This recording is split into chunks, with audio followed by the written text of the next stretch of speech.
जैसे आसमानी बिजली कड़कती है, जैसे मौत बांटने वाली बिजली गिरती है, वैसे ही दृश्य कीव में रात को दिखते हैं।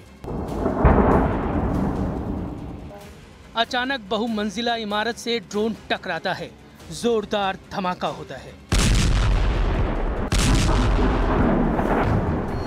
धमाके के बाद धुआं ही धुआं, आग ही आग। रूस के भयानक हमलों से यूक्रेन में कोहराम मच गया है, लेकिन प्रेसिडेंट ट्रंप ज़ेलेंस्की की रेंज से बाहर हो गए हैं।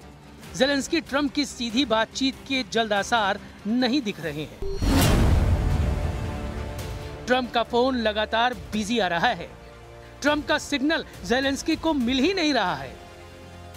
ट्रंप का फोन ज़ेलेंस्की के लिए नॉट रीचेबल हो गया है। क्या ट्रंप 30 नवंबर तक जानबूझकर ज़ेलेंस्की से बात नहीं करेंगे? क्या ट्रंप ने 5 दिन तक पुतिन को फ्री हैंड दे दिया है?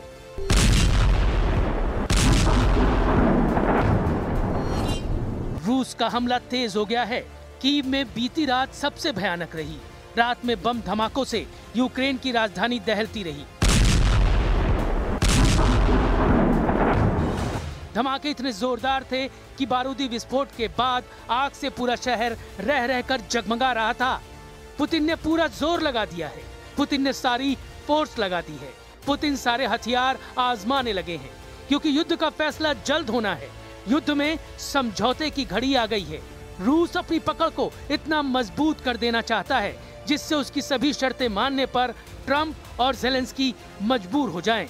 ताबड़तोड़ हमले से पुतिन ने उन दुश्मनों को भी चैलेंज दिया है जिन्हें ट्रंप के बनाए शांति समझौते की शर्तें पसंद नहीं आ रही हैं। पुतिन ने ऐसे देशों को मिसाइलों से मैसेज देना शुरू कर दिया है जो उनकी विश लिस्ट पूरी नहीं होने दे रहे हैं। कीव पोस्ट की रिपोर्ट के मुताबिक रूस ने मिसाइलों और ड्रोन से भयानक हमला किया, जिसमें 6 नागरिकों की जान गई है। वहीं हमले में 14 नागरिकों के घायल होने की जानकारी है। कीव सिटी मिलिट्री एडमिनिस्ट्रेशन के हेड तैमूर तकाचेंको के मुताबिक स्वायतोशिंस्की, पेचेर्स्की और दिप्रोवस्की जिले में सबसे ज्यादा मिसाइलों की बौछार की गई। पेचेस्क्री में 22 मंजिला अपार्टमेंट को रूस ने ड्रोन बम से उड़ा दिया है। उधर ट्रंप ने ज़ेलेंस्की से फिलहाल किसी भी मीटिंग से साफ मना कर दिया है। प्रेसिडेंट ट्रंप के एक हफ्ते तक बहुत ज्यादा बिजी होने की जानकारी व्हाइट हाउस से दी गई है। So there are no plans at this moment in time. As you know, things can change very quickly around here. असल बात ट्रंप का बिजी होना नहीं है, उनकी नाराजगी है। ट्रंप ने ज़ेलेंस्की को एहसान फरामोश तक कह रखा है। ट्रंप को उम्मीद थी कि उनके पीस प्लान पर यूक्रेन खुशी से झूम उठेगा। ट्रंप चाहते थे उनकी समझौता शर्तें ज़ेलेंस्की फौरन मानकर पुतिन के आगे सरेंडर कर दे, मगर ऐसा कुछ नहीं हुआ।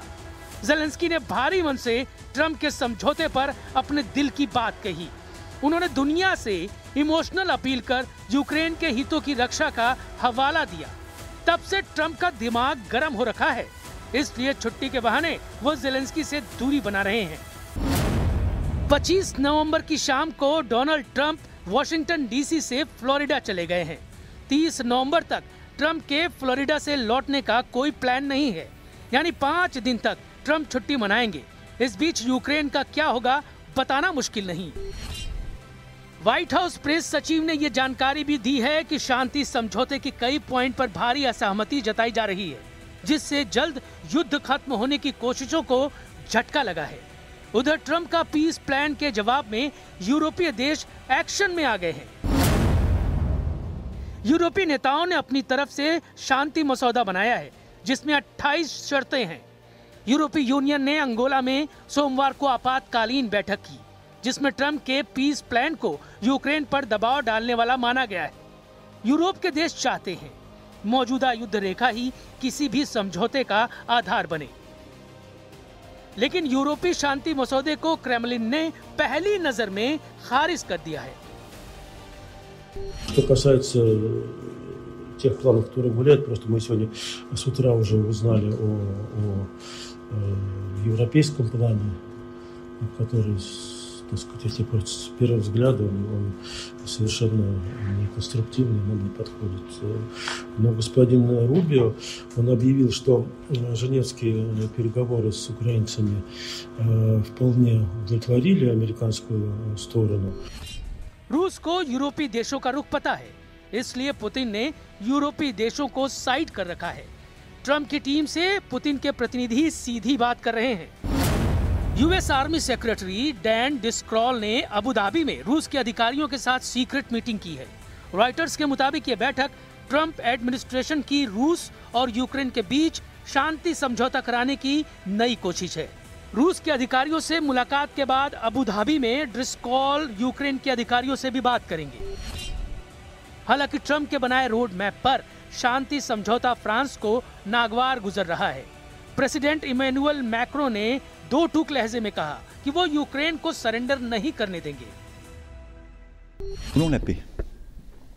Mais nous ne voulons pas une paix qui soit en effet une capitulation, c'est-à-dire qui mette l'Ukraine dans une situation impossible, qui donne toute liberté à la Russie au fond de continuer, d'aller plus loin, y compris vers d'autres Européens, et mettre notre sécurité à tous en danger.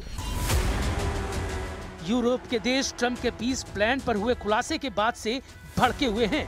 जब से Ukraine के दोस्त देशों को पता लगा है कि ट्रंप के बनाए समझौते की स्क्रिप्ट किरिल दिमित्रीव ने लिखी है, तब से हड़कंप मचा हुआ है। किरिल दिमित्रीव को पुतिन का सबसे भरोसेमंद बिजनेसमैन लीडर कहा जाता है, जिन पर अमेरिका ने बैन लगा रखा था। लेकिन अब खुलासा हुआ है कि इन्हीं किरिल दिमित्रीव ने मियामी के एक आलीशान होटल में बैठकर ट्रंप का पीस प्लान बनाया। अमेरिकी एजेंसियों के रिपोर्ट्स के मुताबिक मियामी में हुई गुप्त मीटिंग में किरिल दिमित्रीव के साथ ट्रंप के दामाद जेरेड कुशनर और ट्रंप के स्पेशल दूत कहे जाने वाले और न्यूयॉर्क के real estate tycoon Steve Witkoff भी थे। रिपोर्ट्स में दावा किया जा रहा है कि अमेरिका में ब्लैकलिस्टेड किरिल दिमित्रीव की लिखी शर्तों पर ट्रंप ने समझौता मसौदा बना रखा है। रिपोर्ट्स के मुताबिक मियामी मीटिंग के बाद 28 सूत्रीय समझौते में यूक्रेन को अपनी जमीन छोड़ने की बात लिखी गई। मियामी मीटिंग में यूक्रेन की सैन्य क्षमता सीमित करने का प्रस्ताव जोड़ा गया। पुतिन ने अपने वफादार किरिल को जो मिशन सौंपा, उसे उन्होंने बखूबी निभाया।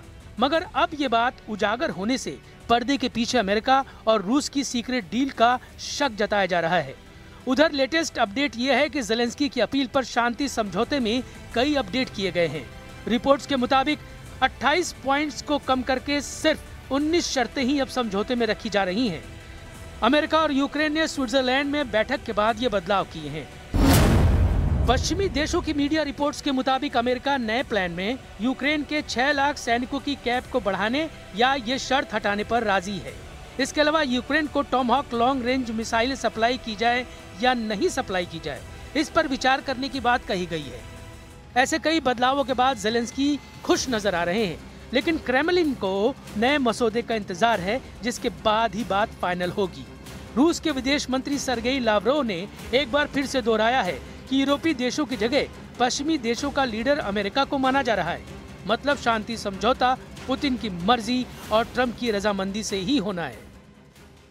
Безусловно, ценим позицию Соединенных Штатов, которые единственные из, так сказать, лидеров западного мира, в отличие от Лондона, Брюсселя, Парижа, Берлина, проявляет инициативу в том, чтобы найти пути к урегулированию. Мы это ценим. मगर 5 दिन के सस्पेंस का क्या?